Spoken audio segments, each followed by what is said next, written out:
Hello all. आज हम object oriented programming के बहुत ही इंपॉर्टेंट टॉपिक को डिस्कस करने वाले हैं। टॉपिक का नाम है एक्सेस स्पेसिफायर।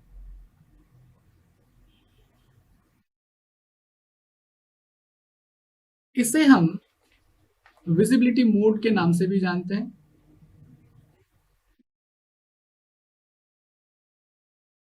और इसे एक्सेस मॉडिफायर्स भी कहते हैं।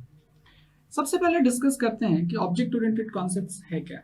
ऑब्जेक्ट ओरिएंटेड कॉन्सेप्ट्स वो सारे कॉन्सेप्ट्स हैं जो ऑब्जेक्ट, उससे रिलेटेड डेटा, ऑब्जेक्ट के डेटा की सिक्योरिटी और उसकी फंक्शनैलिटी को डील करते हैं।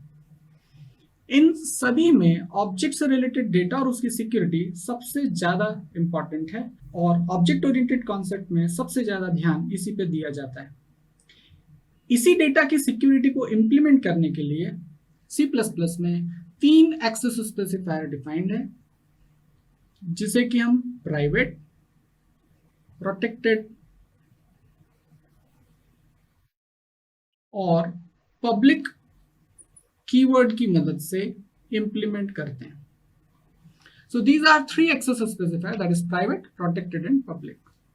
इन्हीं एक्सेस स्पेसिफायर या विजिबिलिटी मोड की मदद से हम डेटा की सिक्योरिटी इंप्लीमेंट करेंगे। हम किसी भी ऑब्जेक्ट से रिलेटेड डेटा को अलग अलग लेवल की सिक्योरिटीज इन विजिबिलिटी मोड की मदद से दे सकते हैं।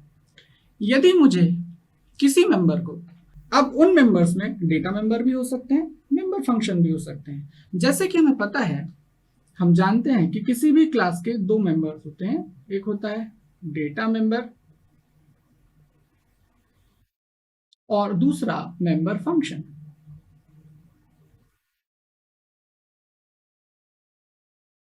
इन दोनों ही टाइप के मेंबर्स को हम अलग अलग लेवल्स की सिक्योरिटी इन विजिबिलिटी मोड्स की मदद से दे सकते हैं। बहुत ही इंपॉर्टेंट बात आपको ये ध्यान रखनी है कि किसी भी क्लास को डिफाइन करते समय हम इन विजिबिलिटी मोड्स को यूज करेंगे और उन विजिबिलिटी लेवल्स में या उन एक्सेस स्पेसिफायर्स की मदद से डेटा मेंबर्स और मेंबर फंक्शन को क्लास के अंदर डिफाइन करेंगे। ध्यान देने वाली बात यह है कि किसी भी एक क्लास में इनविजिबिलिटी मोड को कितनी भी बार यूज किया जा सकता है और किसी भी सीक्वेंस में यूज किया जा सकता है। जैसे कि मान लेते हैं मैं क्लास डिफाइन करता हूं, let's say class, any class name.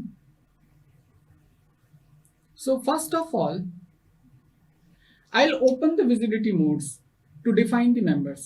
मान लेते हैं सबसे पहले मैं डेटा मेंबर्स को प्राइवेट विजिबिलिटी मोड में डिफाइन करता हूं। तो प्राइवेट विजिबिलिटी मोड मैंने ओपन किया और यहां पर मैं कुछ डेटा मेंबर्स को डिफाइन करता हूं। Let's say data member 1, data member 2, like that with the corresponding data types. I haven't mentioned the data types. इस तरीके से आप कई डेटा मेंबर्स डिफाइन कर सकते हैं। इसके बाद मैं प्रोटेक्टेड विजिबिलिटी मोड ओपन कर सकता हूं। प्रोटेक्टेड विजिबिलिटी मोड, इसमें भी मैं कुछ मेंबर्स को डिफाइन कर सकता हूं।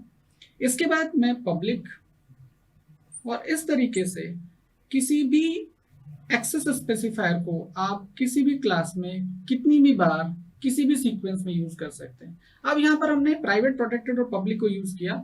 इसके बाद मैं फिर से चाहूं तो प्रोटेक्टेड सेक्शन ओपन कर सकता हूं by writing the keyword protected and then define the members. फिर मुझे लगता है कुछ मेंबर फिर मुझे प्राइवेट डिफाइन करने हैं, तो again I can open the private visibility mode and so on. We can go on defining different types of members. यहां पर जो लाइंस खींची हुई है वो दोनों ही टाइप के मेंबर को रिप्रेजेंट कर रही है। ये डेटा मेंबर भी हो सकते हैं और मेंबर फंक्शन भी हो सकते हैं। लास्ट में इस क्लास को you can terminate with the semicolon. So this will be the general structure while using different access specifiers inside the class. आगे के अपकमिंग लेक्चर्स में हम लोग अलग अलग विजिबिलिटी मोड्स को डिटेल में डिस्कस करेंगे। Thank you.